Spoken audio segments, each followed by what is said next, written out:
हमारे चैनल को सब्सक्राइब करें।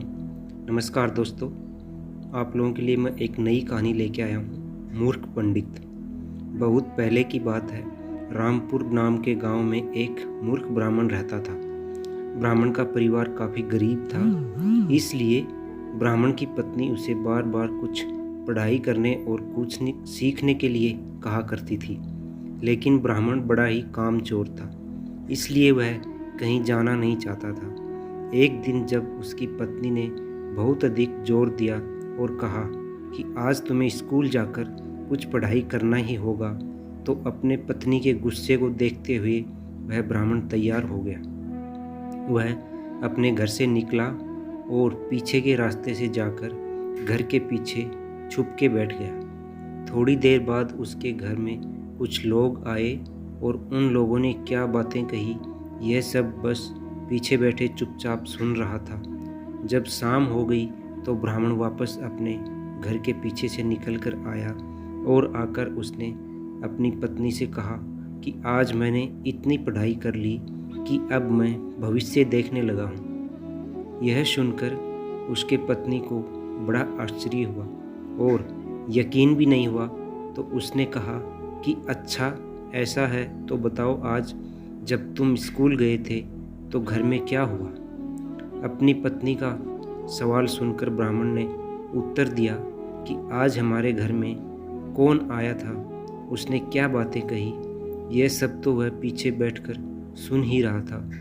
जवाब सुनकर ब्राह्मण की पत्नी को यकीन हो गया कि सच में उसका पति भविष्य देखने लगा है। इसके बाद वह पूरे गांव में घूम घूम कर सबको यह बात बताने लगी कि उसका पति भविष्य देखने लगा है। वह भविष्य देख सकता है। अगले दिन एक धोबी का गधा खो गया था और वह उसे मिल नहीं रहा था, इसलिए वह उस पंडित के पास आया और आकर उससे कहा कि आप मेरा गधा खो गया है, क्या आप मेरी मदद कर सकते हैं?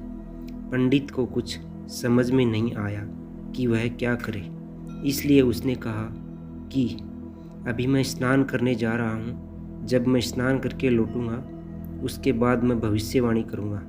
इतना कहकर पंडित वहाँ से निकल भागा। जब वो रास्ते में जा रहा था तब उसने देखा कि एक गधा खेत में घास खा रहा है। यह देखकर पंडित ने अपने आधे धोती को फाड़ और उससे गधे को वहीं बांध दिया और दौड़ा दौड़ा कर घर वापस आया और बैठकर भविष्यवाणी करने लगा कि चने के खेत में तुम्हारा गधा बंधा हुआ है, जाकर उसे पकड़ लो। पंडित की बात सुनकर धोबी चने के खेत में गया और उसने देखा कि हाँ, सच में चने के खेत में उसका गधा बंधा हुआ खड़ा था। अपने गधे को वो वापस पाकर धोबी बहुत खुश हुआ और उसने पंडित को काफ़ी दान दिया। धीरे धीरे पंडित काफ़ी प्रसिद्ध हो गया और बहुत लोग उसे जानने लग गए। एक दिन राज्य के महारानी का एक नौलखा हार चोरी हो जाता है। राजा को कुछ समझ में नहीं आता कि वह अब क्या करे। राजा के मंत्री राजा को सलाह देते हैं कि उसे उस भविष्यवक्ता पंडित के पास जाना चाहिए। राजा उस भविष्यवक्ता पंडित को अपने राजमहल में बुलाते हैं।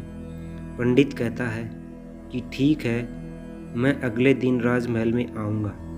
पंडित के आने की खबर से चोर काफ़ी डर जाता है। चोर को लगता है कि जब पंडित भविष्यवाणी कर देगा और राजा को पता चल जाएगा कि ये हार मैंने चुराया है तो मेरा मरना तय है। इसलिए वह चोर पंडित के पास रात को जाकर पंडित से कहता है कि वह नौलखा हार मैंने चुराया है, आप ये बात कृपया करके राजा को ना बताएं। इसके जवाब में पंडित कहता है कि ठीक है, मैं ये बात राजा को नहीं बताऊंगा, लेकिन तुम वह नौलखा हार मुझे दे दो। चोर ने हार पंडित को दे दिया। पंडित हार को ले जाकर राजमहल के बगीचे में एक चिड़िया के घोंसले में ले जाकर रख देता है। सुबह भविष्यवाणी करते वक्त पंडित कहता है कि महारानी का हार एक चिड़िया के घोंसले में रखा हुआ है। राजा ने अपने सैनिकों को उस चिड़िया के घोंसले में जाकर देखने को कहा। राजा के सैनिक चिड़िया के घोंसले में देखने गए। वहाँ उन्होंने महारानी का हार देखा। अपने महारानी का हार मिल जाने से राजा बहुत खुश हुए। उन्होंने ब्राह्मण को काफ़ी दान दिया, जिससे ब्राह्मण का घर खुशी खुशी चलने लगा और उनकी गरीबी भी दूर हो गई। दोस्तों, कहानी यहीं समाप्त होती है।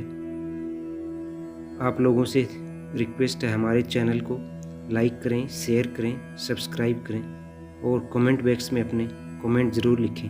धन्यवाद।